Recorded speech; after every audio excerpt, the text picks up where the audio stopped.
Doing well. Do you think that God cares about what we do? I think most of us would say, yeah, I think God cares about what we do. How do you think he feels about leaders, rulers, people in charge of the people? Well, I think in today's reading you'll understand that God cares very much about the leaders. Hi, I'm Pastor Mark. We're with Heights Christian Church. I'd love to encourage you if you want to read the Bible. And we as a church, we're going through the Bible in 5 years. And we invite you to come along with us. And on a daily basis, read the Word of God. If you stick with us 5 years, you will have gone through the entire scriptures. Start whenever you want. Start today. Hosea 7. And by the time 5 years rolls around, you will have read the entirety of the Bible. So I encourage you to do that. So subscribe to this channel, and this will help you to join with us on a daily basis and be a part of that. So that's my continual invitation. Hope you do that. Anyway, so today we're in Hosea 7, and I'm going to actually start my reading today in the end of chapter 6, 6:11, because I believe the context starts in 6:11 and doesn't just start with whenever I would heal Israel. So, and that just makes a point that the chapters and verses are man-made. They were put together in the 1200s and the 1500s to help us find things. But before that, the scriptures did not have that. So we believe that the scripture is divine, comes directly from God. Chapter, verse, not so much. So anyway, so we're gonna begin in the context here to 6:11 and go all the way through chapter 7.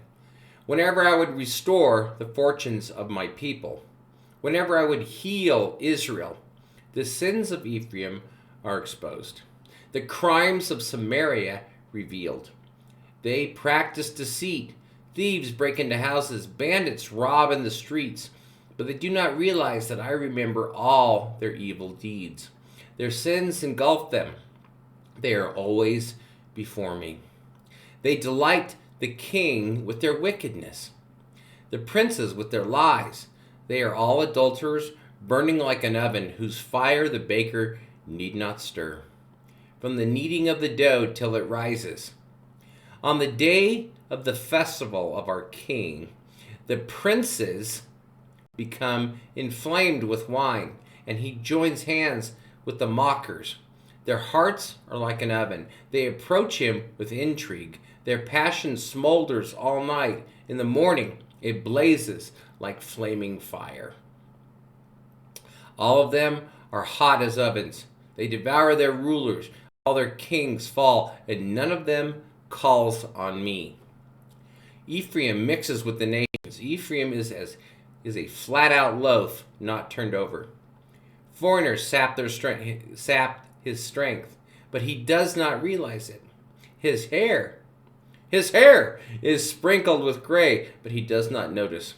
Israel's arrogance testifies against him, but despite all this, he does not return to the Lord his God or search for him. Ephraim is like a dove, easily deceived and senseless, now calling to Egypt, now turning to Assyria. When they go, I will throw my net over them. I will pull them down like the birds in the sky. When I hear them flocking together, I will catch them. Woe to them, because they have strayed from me. Destruction to them, because they have rebelled against me.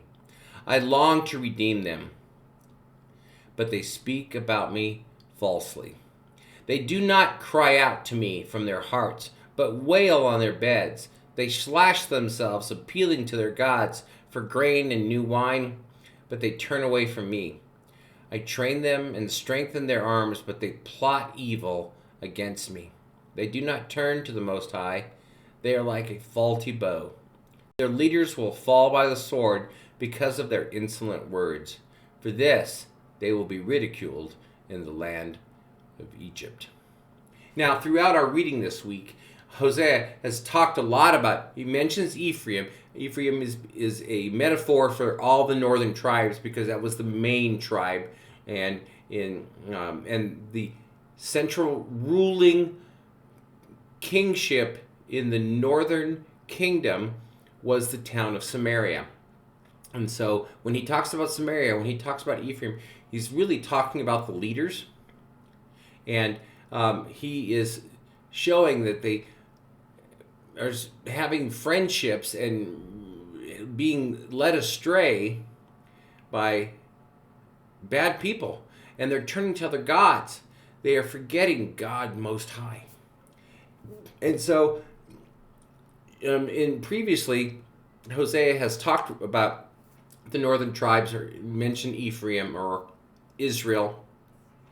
He does mention Judah. But here in chapter 7, he goes right to, all he talks about is the northern tribes. And he mentions the fact that not a single one of the rulers turns to him. And when we look at the designations, when we look at the first and second kings, when they talk about Israel, or the northern tribes, all of the kings of Israel are considered bad because none of them turn to God. They look for something else. They look for idols. They embrace Baal and Ashtoreth and Molech and all of these different other gods, and not God Most High, who the rulers are supposed to be the example, and none of them. And so this is one of the edicts against the northern tribes. Not a single king, not one of them, chose to follow God. And that is the reason why Assyria will come down and pull them away. They'll be taken into exile. They will never exist again, the nation of Israel.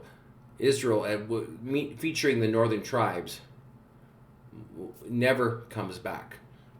And so that's an important distinction. One of the things about prophets is, we talk a lot about prophets, and they mention something, that's going to happen, and they're foretelling, or they're predicting what's going to happen. That is simply to confirm the message that it actually comes from God. And so Hosea is in the Bible because he was right. He said that the northern tribes was going to get taken away, and they did. He proved that the words that he spoke were actually from God. You don't have any prophets in the Bible, or books of the Bible, of the prophets, by any prophet that said something was going to happen and it didn't happen. Because all of those things that they say has happened, that proves that they hear from the Word of God. And one of the things that Hosea is saying in chapter 7 is that the leaders will be held responsible for how they point people in wrong directions or right directions. The New Testament has a little something to say about that. It says, don't try to be a teacher, because teachers will be held to a higher standard about how they instruct people. Same way with leaders. So it's the leaders who are bringing about the destruction of Israel. And so I think that plays well to us. How are our leaders? Are they moral? Or do they encourage us to do what's right, or they encourage us to do what's wrong? That's a very important thing, and that should concern you when it comes to voting, when it comes to who's the leader in your church, who's the leader in your family. It makes you, if you're a parent, it's kind of important how you lead your family, and God will hold you responsible.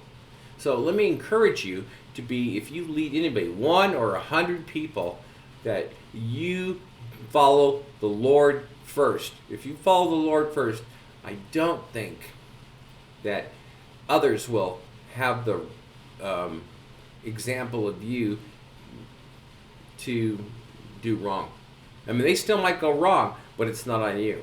You understand what I'm saying? Yes. Well, that's my encouraging you. Follow the Lord. Choose His will. Do what He wants you to do, and that'll be good. So those are my encouraging words. Tomorrow is Sunday.